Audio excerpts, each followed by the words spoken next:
हमारे साथ मंच पर आपके सबसे प्रिय नेता और यहाँ के मुख्यमंत्री आदरणीय के चंद्रशेखर राव जी, मंच पर उपस्थित दिल्ली के मुख्यमंत्री अरविंद केजरीवाल जी, पंजाब के मुख्यमंत्री श्री भगवत मान जी, सीपीआई के जनरल सेक्रेटरी आदरणीय डी राजा जी और मंच पर उपस्थित सभी बीआरएस पार्टी के सभी वरिष्ठ नेता,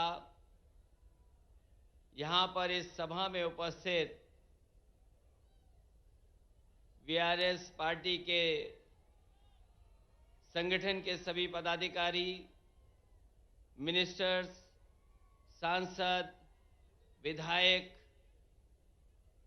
सभी नेता और बड़ी संख्या में, जहां तक मैं देख सकता हूं मुझे लोग ही लोग दिखाई दे रहे हैं, सर दिखाई दे रहे हैं।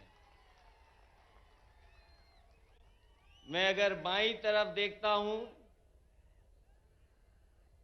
मुझे लोग ही लोग दिखाई दे रहे हैं, सर दिख रहे हैं।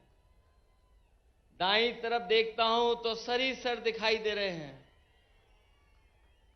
और मैं जब सामने देखता हूं, जहां तक देख सकता हूं वहां तक मुझे लोग दिखाई दे रहे हैं। मैं इस ऐतिहासिक धरती पर, खम्मम की ऐतिहासिक धरती पर, मैं आदरणीय केसीआर साहब का बहुत बहुत धन्यवाद और आभार प्रकट करता हूं कि यहां पर इतनी बड़ी संख्या में आपने बुला करके पूरे देश को एक संदेश देने का काम किया है। आज सुबह से लगातार हम लोग काम देख रहे हैं। मैं सामने जहां पर बिल्डिंग में हम लोग बैठे थे, ये इंटीग्रेटेड जो ऑफिस बनी है, कॉम्प्लेक्स बना है, एक ये उदाहरण है सरकारों के लिए कि एक जगह कैसे अधिकारी बैठ सकते हैं और जनता को तकलीफ और परेशानी नहीं होगी, एक ही जगह पर समस्या का समाधान हो जाएगा। ये खम्मम वो धरती है जिसने हमेशा इतिहास बनाने का काम किया है। यहां के लोगों ने बड़ी से बड़ी हुकूमत रही होंगी, ताकतें रही होंगी, उनके खिलाफ अपनी आवाज उठाने का काम किया है। यहां के किसान, यहां के नौजवान, अगर किसान कभी इकट्ठे हुए हैं और अपनी आवाज को बुलंद करना पड़ा होगा तो यहां के किसान इकट्ठे होकर के अपनी आवाज बुलंद कर करके उस समय की हुकूमत को हिला के रख दिया। मुझे उम्मीद है कि आने वाले समय में जो हालात हैं देश के,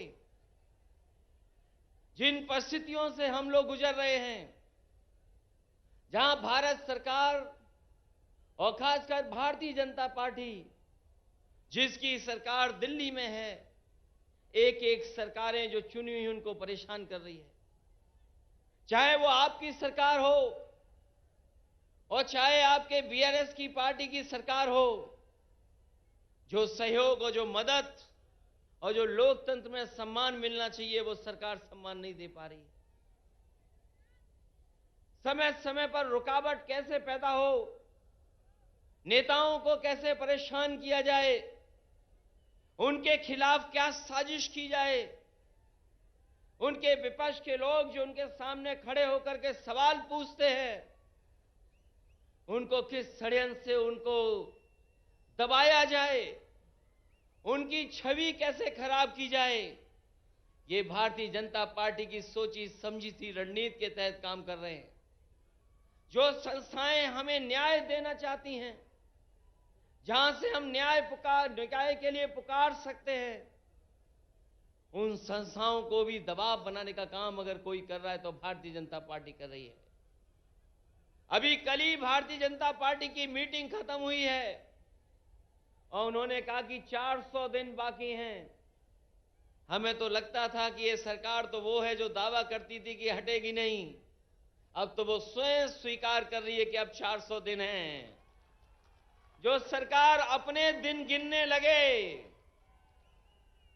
जो सरकार अपने दिन बताने लगे, समझ लो ये 400 दिन बाद सरकार रुकने वाली नहीं है। अब तो 399 दिन बचे हैं।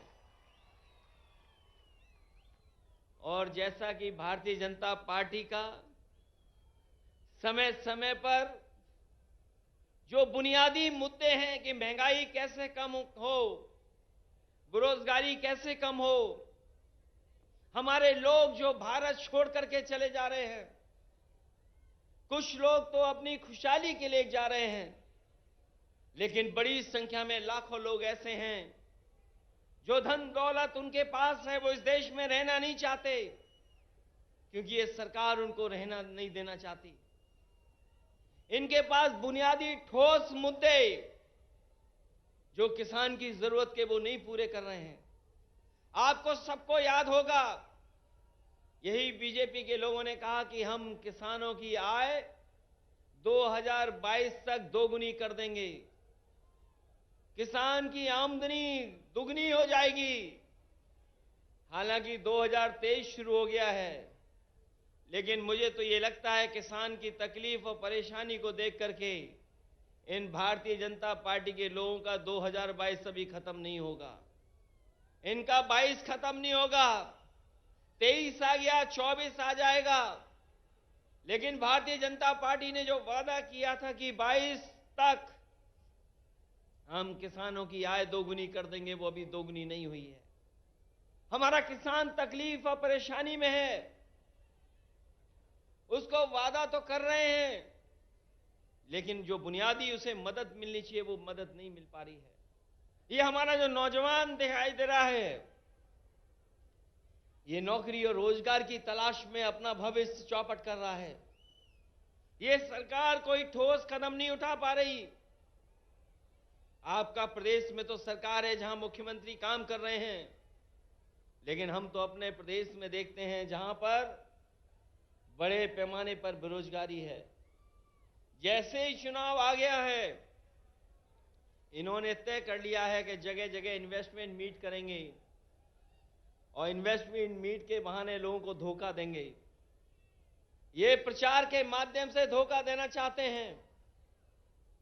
वैसे तो समय समय पर देश के लोग और देश के जो नेता होते हैं वो G20 की अध्यक्षता कर रहे हैं, लेकिन इस बार इन्हें मौका मिला है अध्यक्षता करने का। मुझे लगता है कि केवल चुनाव के लिए ही प्रचार करेंगे, उसमें कोई ठोस कदम नहीं उठाएंगे। इसलिए आज जब हम इतनी बड़ी संख्या में लोगों के सामने इकट्ठे हुए हैं, जहां मुझे लोग ही लोग दिखाई दे रहे हैं, उनके सामने मैं कह सकता हूं कि अगर तेलंगाना में सफाया हो रहा है बीजेपी का, तो उत्तर प्रदेश भी पीछे नहीं रहेगा।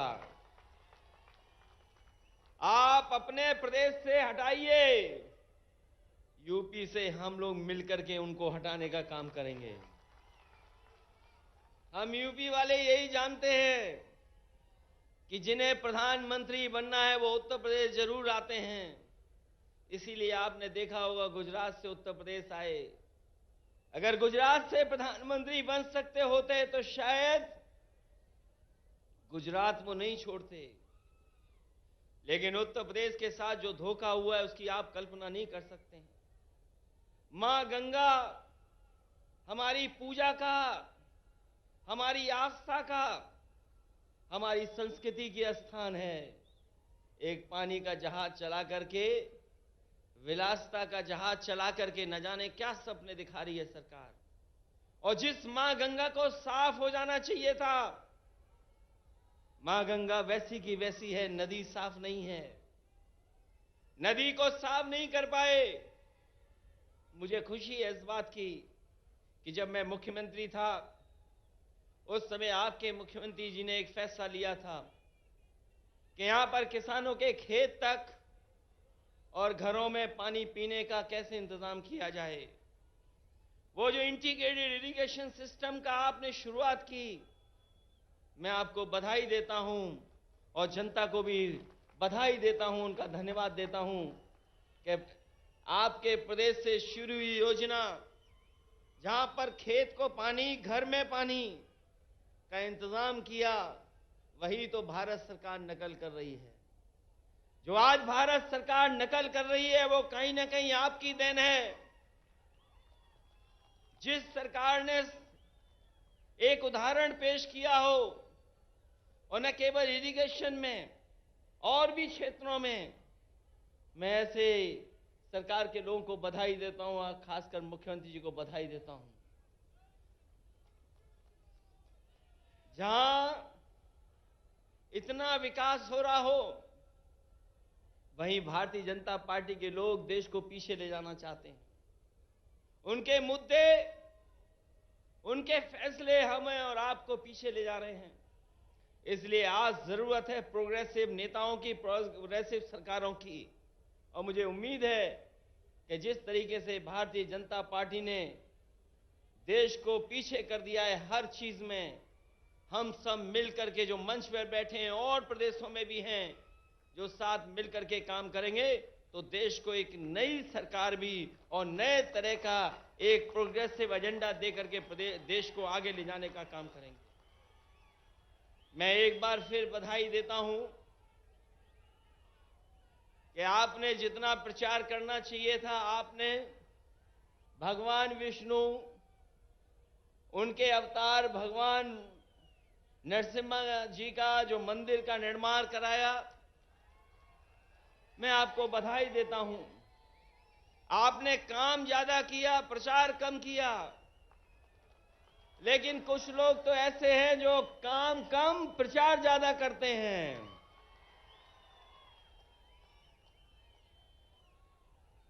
इसलिए जब अभी हम लोगों ने त्योहार भी मनाया है, हमारे यहां मकर संक्रांति का त्योहार तब मनाया जाता है